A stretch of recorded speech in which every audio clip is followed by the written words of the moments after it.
Out wide, Transatlantic grabbing the lead, trying hard to come back the inside. Robusto, late Sofrado, but Transatlantic's in front, and Transatlantic's won the buffering. Well, we got no choice. All the girls and boys. But it's Grand Piero, placed in it last year at the 150, over 2 lengths. Interpretation, who's finishing hard. Grand Piero, a length and a quarter. Interpretation, and Grand Piero's going to win the back.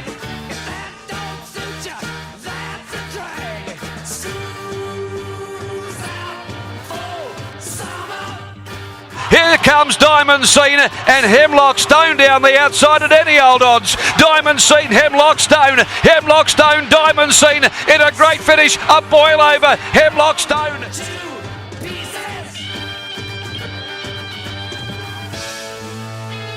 Great, it's Robusto, 2 lengths clear from Waterford, knuckling down on the outside. Robusto in front of Waterford. Robusto the inside of Waterford. Waterford lunges late, and Waterford got up to win the Lakes. Waterford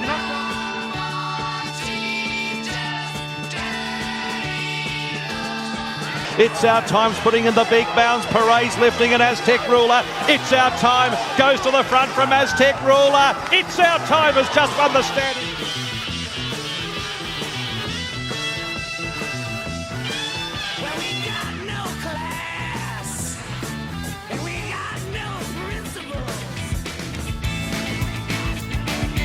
And now on PG Podcast Network, it's time for the year-round Carnival with Vince Accardi and your host, Racetrack Ralphy. And school's not out for summer, school's in for summer. Alice Cooper with a couple of little summer highlights, including the Perth Cup win. How the heck did that happen? We'll get to that later. But Vince Accardi from Daily Sexuals, good morning, mate.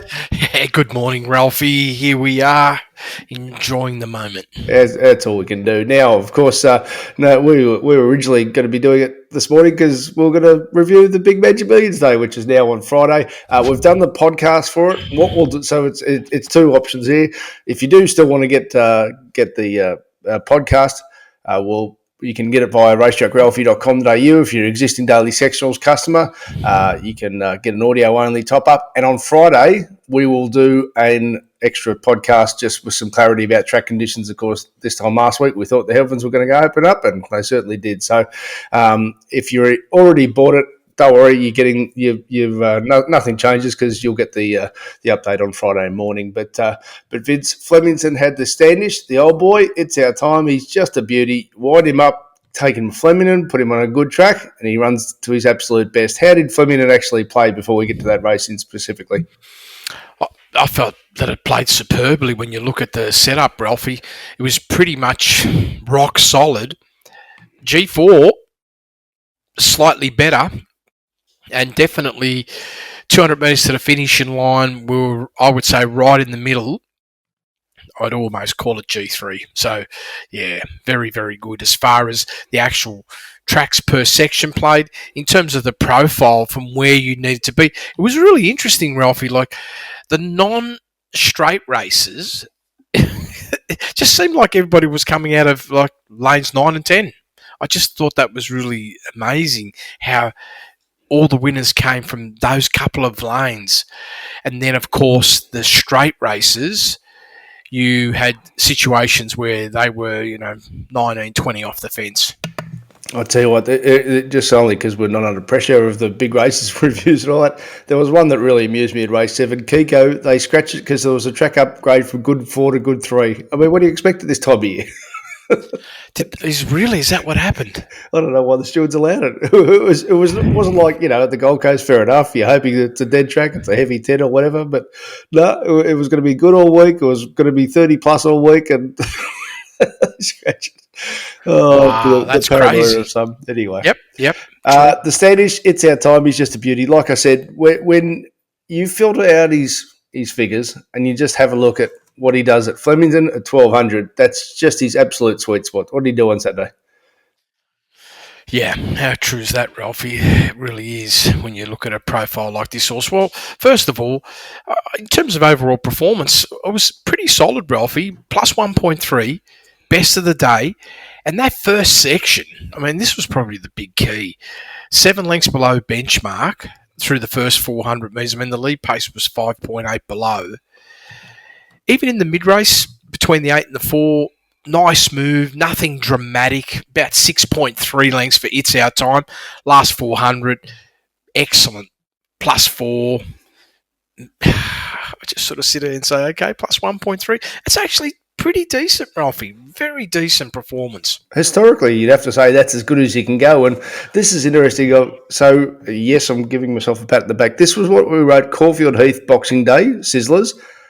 Minus 0.7 lengths below benchmark, ranked third on the day, and I wrote, we're hardly stamping a runner who's been racing since March, but this is as good as he can go in a good track turning circle 1100. As such, he's on track for a Flemington sprint like the Standish in January, where he excels. Minus 4.9 at the 800, and 5.8 lengths from the lead for a booming 8.3 lengths squeeze in producing 3.4 mid-race, closed with 1.8 to still solid. Confirmation by the best last 800 and 600 of the day. If he brings that to the straight track at Flemington, he'll be deep in the finish. Don't underestimate. And that's really what I was trying to underline, that's his sweet spot, and also a bit of trainer's intent. And that's a big tick to Danny O'Brien to keep this horse racing since March, yet still at his best. Well, this is that. I'm glad you brought that part up, Ralphie. Definitely, in terms of performance, he's recaptured pretty much, in my view, the 21 form. I mean, it's just unbelievable, right? Yeah. But more so, just coming on the Danny O'Brien, have a look at the setup. It's like 2 runs, 33 days off, 3 runs, 29 days off, 1 run, 28 days off, 2 runs, 35. Like, he is kept and kept going like that. Just kept the horse fresh and happy by the looks of things. Hong Kong style, if you like, Vince. Very, very different. And I'd love to know, like, wonder why is it just with this horse, or is he going to be doing a lot more of this with other horses? I guess with a horse like that, it's reached its mark as far as, it's never going to win a new market or anything. So you just got to plot and pick your way through and try and keep a horse up and about. So, I'm sure he knows. It's not like he doesn't know that Caulfield isn't this horse's track or Caulfield Heath, but you have to give it a run or two just to have it battle ready for when it comes to the Standish. Yeah, that's correct. And like you touched on in your commentary in the Sizzlers about the performance at Caulfield, there was a lot of merit to that and strong indicators that this horse was, like, absolutely right at stop. Now, mind you, when you look through those last 7 or 8 runs, they've been pretty consistent, Ralphie. They've been pretty consistent, yep.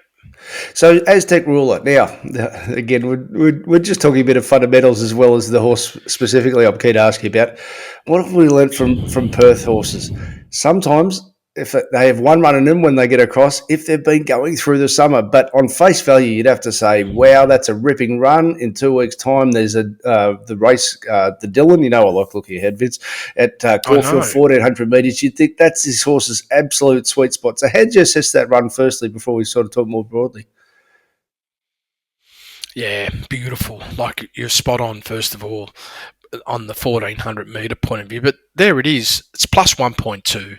Second best performance of the day. And when you look at it versus the winner, the only just giving that 1 length handicap advantage in terms of where you're placed approaching the 800 metres, like a length behind It's Our Time, that was pretty much the difference between being able to be the winner or not be the winner, because it matched its performance in the mid-race, and it was a length stronger over the last 400, but not over the last 200 metres, probably only a half length. So I just sort of sit back here and say, well, 1,400 metres is 100% where you belong, and you've got the score on the board. First of all, you've been capable of running it as solid as like around that 1.5 to 2 point range. It was that 1.7 run back in Belmont in 23. Even the Bunbury run where we've only sort of scored a 0.2 above, but on the Matrix it came up like +1, Ralphie. Yeah, they've definitely got this horse peaking. I want to ask you about race 7. Name droppers led throughout. I've got to say, and this is why you always put the clock on afterwards for confirmation. I thought there were some rides there. What are you doing going back? But now I'm putting my hand up. I'm wrong here because this horse has flown along up in front. No wonder a few jockeys went back to try and get some cover. Yeah, it was brutal. From the day point of view, in terms of, a bit of an acid test up front, this was definitely the race where the test was right on. +7. I mean, very, very tough to be able to run at that speed and still be at the finish, right? Yeah. I mean, even in the mid-race, still travelling 1.9 above. Yes, we've seen a collapse over the last 400, but of course, Ralphy, absolutely entitled to drop off. But overall, fourth best performance of the day, 0.6 above. A lot of merit there, a lot of merit in what the horse did. I guess, like for me, when I look at it and say, number one, how did you deliver that performance? It's just come back a better horse in my view. There was some signs last campaign that this horse has the capacity to go very fast, but to do this first up, big effort. I suspect stable made a fair bit of money here. 21s into 15s. The horse had won twice first up, but once was on slow ground, and the other one was a maiden. There was 304 days between runs. He had trialled all right going into it, but it was an emergency. But he gets the run. Maybe this horse is a bit better than he's had an opportunity to show previously. Well, I definitely feel he's come back a far better horse now. Of course, the judgment call of how much better is the horse on dry ground. Well, this is a perfect testament that there's equally as many horses that prefer to be on good ground, Ralphie, versus wet, and the importance of understanding that you can't just deliver all tracks, in that sort of give in the ground. You've got to allow horses to have some firm conditions, and the truth has come out for this horse, like 0.6 above and being able to travel at that speed, to me, franks that. Let's see how it goes going forward. I'll ask about New York Luster as the members bonus, so we'll keep that for our members. Of course, we're not here without our support of our members. We have no corporate bookmaker support. I don't think anyone else can say that. And we every week bring the best information we can, just as a little bonus. From next week, some good horses are back at the trials, and we'll be giving that as part of our members' bonus as well, because within, it's only, I think, 3 or 4 weeks until the Ore Stakes, so some really good horses emerging. Vince, I'm delighted that your Race Speed profiles have now, your IVR report's got Wyong. So what can you tell us about how Wyong played for its standalone meeting? Obviously, at Wyong, on pace is the best place. Wyong, very, very. There was some good horses that went there, Ralphie. I guess that's probably a plus and made things very interesting. But what was most surprising in the sense is, number one, where you had to be at the 800. Realistically, if you were 3 lengths or further back at the 800 metre mark, your chances of victory would diminish completely, because only one runner in race 6 came from a position that was more than 3 lengths back from the leader at the 800 and was actually 3.3. All other runners were either leading or within 2.5 lengths. So, yeah, that sort of pretty much franked what you just said, Ralphie. The on speed, best place to be. They had the, what they call it, the Lakes, I think it was, the race 8. It was a $500,000 race, I know that. Interesting here. So your numbers have come through. Was this a barrier trial or a race for a big race? It was just no speed at all. Oh, couldn't believe it. I mean, and Waterford, I mean, no surprise that horse. What price was that in the end, Ralphie? I'm just curious. It was $9 in the end. Robusto was heavily backed favourite. Yeah, well, here we are. Robusto's travelling 11.7 lengths below benchmark. I don't know if that was the best strategy to go that slow, because this horse's chances would have been significantly better if they went 5-6 lengths faster through the first split time. But that was the controlling of the race. Decided to control it up front, 11.7 lengths below benchmark. Waterford's travelling 14.1, and then the move came. Nice move in the mid-race for all horses, pretty much anywhere between sort of 12 and, I mean, some of the back markers put themselves in non-winning positions, Ralphie, having to do 16, 17 lengths mid-race squeeze at a mile. That's pretty high-powered, and then you had to deal with the sprint, because it really turned into a booming sprint over the last 400. Waterford obviously loved the setup, Ralphie. +7 last 400 was probably testament to franking that he could just sit in a position that was within 3 lengths of the leader and dead set barrier trial pace, and then allow this sort of big sprint. I feel that the way the race shape was, help Waterford, in my view, to get victory, even though I felt that the horse going into that race had sort of shown that it was ready to win. But how do you predict that sort of pace, though? It's pretty out. I'm going to say watching it, and I wasn't involved, but obviously been tracking Robusto since that since that ride at Hawkesbury that I've still got the shakes over. Yeah. But it does a bit of a fundamental here, Vince. How many times could you peak at a prep, though? And particularly if it's – and here's me talking about Bjorn Baker, who's been absolutely flying for quite a while now. But yeah. It's still a test. If you can win the Ingham mid-December, go up to a strong race at Eagle Farm, back again for the Wyong, you can only peak so many times. So true, Ralphie. And, yeah. And when you look at this horse's history – you had to go back a long way to see the horse running at these sort of very slow speeds.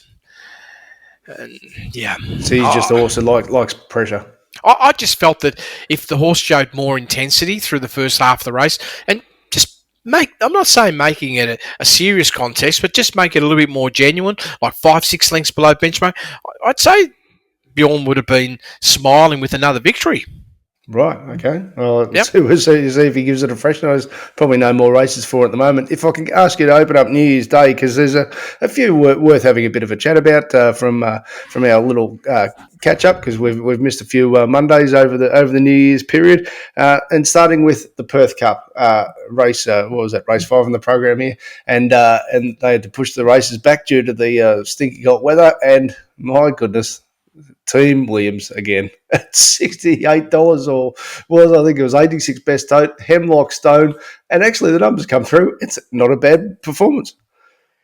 Yeah, wow, Ralphie. I mean, it's 20 amazing. When you look at the setup of the race, yep, good pressure, lead speed 3.7 above. For 2,400 metres, Ralphie, you know the story. Majority of races at this distance range, a run, in my view, pretty soft. You could be running at 20 lengths below benchmark. You could be running 6 to 15 below benchmark, which is a lot more on what I consider to be more like the normal range. But here we are, plus 3.7. I don't know, did they think it was like a little mini Caulfield Cup? Because that's the sort of intensity that was in the race. The winner, 3.5 lengths below benchmark first section, just outside the perfect spot. But I felt what really helped this horse was all the intensity in the mid-race. 3.6 below to plus 4.2. The whole field, when with the exception of the leader, Ralphie, that average spread in the mid-race was about 2.5 above. And then, again, the last 400 plus 4.2, very, very solid. You're right, Ralphie. Overall, if you could bring that sort of form to, say, Victoria or New South Wales, then you would be, marked as a very, very genuine stayer that would be competitive in most races. Definitely listed. Clint Johnson Porter, who rode the runner-up time and seen, they showed the slow-mo, and he's in front. It looks like he's home, and then Hemlock Stone comes past him, and he swore, just as I did, Vince, because I've noticed that I put him in Sizzlers on the 9th of November, finishing off with, given the staple has to be considered a long-term Perth Cup chance, usual required benchmark rate, no 3 wins from only 6 starts in blinkers, but he was just awful in his next 3 runs, wasn't he? Yeah, but Target, Ralphie. That's stable. Yeah. That's it, Target, and ran super genuine as well in that race, like super genuine, 1.5 lengths below benchmark through that first 2/3 of the race. Yeah, probably a little bit one-paced, the 2.3 in the mid, and last 400 though, 3.3. Yeah, I'm not going to go anywhere near knocking that run. I just thought solid. That's it. Yeah. Yep. So on the same day, Flemington, there were a couple of little features there. The Baggett. I'll ask you via this. Might be a little present for those who want to get involved. And he has come in the market. So Grand Piero's won the Baggett race 6. minus 2.1. Well, we just said that Hemlock Stone ran +1, so that's a good comparison. Of course, this was in a much slower tempo. Interpretation out the back, not really involved. I'm thinking, what's it doing there? And then, sure enough, the stable said, no, we're going over to the New Zealand Wellington Cup. So what type of mid-race did he produce, and what type of sustained finish did he produce, given that in New Zealand, generally about a -1 will get you a victory? Oh, at Wellington for sure. Right. Yeah. Good to know. 10.1 below benchmark first section, Ralphy. Pretty cruisy pace, but the mid-race is the one you wanted to touch on. Yep. There it is, 15.8 length mid-race squeeze, but it was 5.6 above. So in terms of the way you want to critique it is, number one, the squeeze is fantastic, almost 3 lengths, but how far above benchmark were you against historicals? Between the 8 and the 4, and there it is, 5.6. And I felt the horse didn't slouch either over the last 200, Ralphie, plus 3.8. Very, very strong. Was that the difference between the winner and the second horse, just giving that 1.5 lengths head start through the first 2/3 of the race? Is that what the difference was? Because it definitely had its match over the last 400. And what's it sort of ranges about? It is almost a benchmark level stayer, isn't he, interpretation? I'd say that's exactly where this horse is. If you can get through the right speed, and the big conditions in New Zealand will be that ground condition. If it's drier, the better. Yes, absolutely. Yep.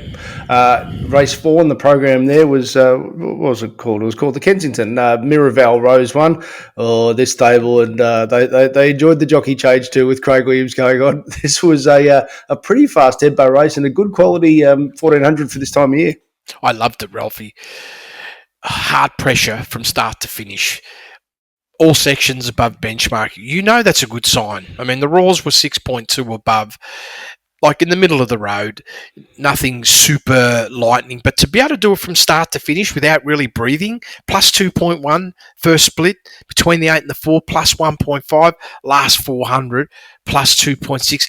I was happy to see the taper over the very last 200 metres had gone from 2.5 peaking down to 0.1.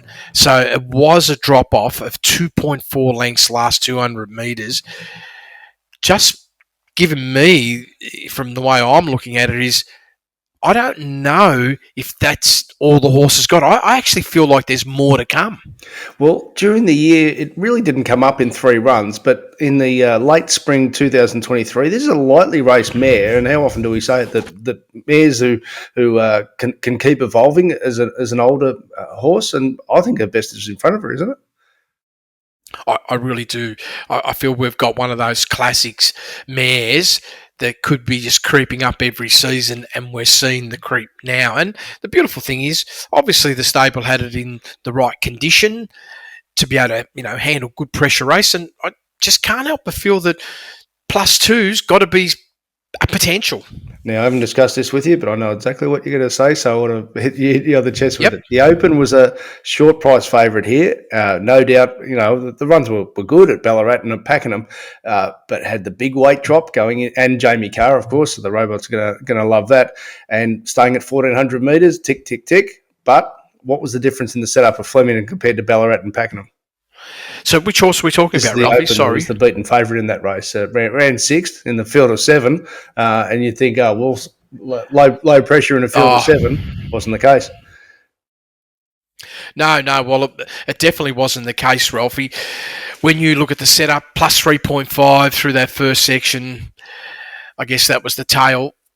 Well, when I say I guess that was the tail, I mean, it was a small field with intensity. Yeah. The drop-off wasn't too bad when you look at it over the last 200 metres. But have you got the figures in front of you, like on what the turnaround was in terms of performance? Not right in front of me, but I know there were sort of -3 and -8, I'm pretty sure off the top of my head, from Pakenham and from Ballarat Cup days. So very soft tempo leading in.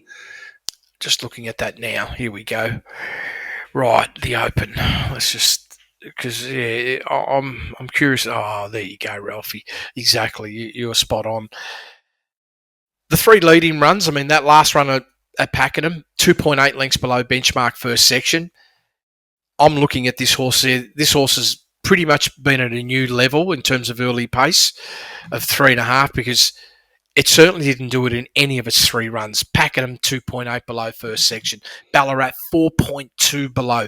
Okay, the Moonee Valley run 0.8 below benchmark, but that's miles away from 3.5 above. And mind you, its 3 best performances at 1400, which were all the last 3 runs of last campaign. The fastest the horse went was 2.1 above. So that just tanked it out on in that speed. Definitely. It also says it might be rebounding very quickly, so keep your eye on it going forward. And the other one that we should talk about from the Summer Stakes perspective was also New Year's Day, Canterbury. I own a Merc now. This was just remarkable odds. Now, our members, of course, get best of the day sent to them from wherever they are each and every Saturday. It ran best of the day leading in, yet it was $9. $8. I'm trying to work out why it was such good odds. This is what we wrote. Randwick, 21st of December, 1.5 lengths above benchmark, best of the day. 5-year-olds won 4 of his past 7 starts, none in his 2 runs since June 23. However, he's exploded third up after 2-0 runs, -4.2, -4, to start his prep with a new PB from 0.7 set December last year. And I went on to break it down from there. But the point being, its leading was real, and it just went on with it. Yeah, what was really impressive with Iona Merc as well, Ralphie, is the run at Canterbury was explosive last 400 off what I consider to be reasonable speed, 4 lengths below benchmark, but to be able to produce an 8.5 above the standard for the last 400 just sort of gives you real optics about how explosive the horse can be. And it was no fluke, Ralphie, because the start before of virtually identical first section and 100 metres less produced a 7.9 above last 400. So they had this horse in tremendous condition. I was just looking here, like on the Wyong run. Can you believe it, Ralphie? 17.3 below. I mean, what the hell happened there? So I'm just thinking, because it was a good race at Canterbury. Now, I know Pirelli's very good at getting beaten. He disappointed the market again on Saturday. But maybe it's no coincidence that both Iona Merc and Pirelli were beaten favourites at their next start, because that was both high-intensity racing. And Iona Merc, it was 11 days between runs, Randwick to Canterbury. Then 10 days between runs, Canterbury to Wyong. Bit of flatness. High probability, Ralph, because you had 2 consecutive tough runs. This horse is going superb, Ralphie. Going superb. I mean, you just take away the last run, like you said, for those reasons. Just wonder also with that Pirelli, he's a stinker, but he's the type that he's still producing good figures, and maybe given that flatness, the market might get you on next start. Oh, too good maybe. For me, who knows? Okay, we're going to talk on Friday, a bit of a Magic Millions update, and then, of course, we'll be back to our routine of reviewing the best racing. It will be next Tuesday again to give Vince time to clock the Gold Coast, but that will be our year-round Carnival review. Can't wait to see the good horses back at the trials. If you're a Group 1 member, you're going to get a little bonus coming up today. Thanks for joining Year-Round Carnival.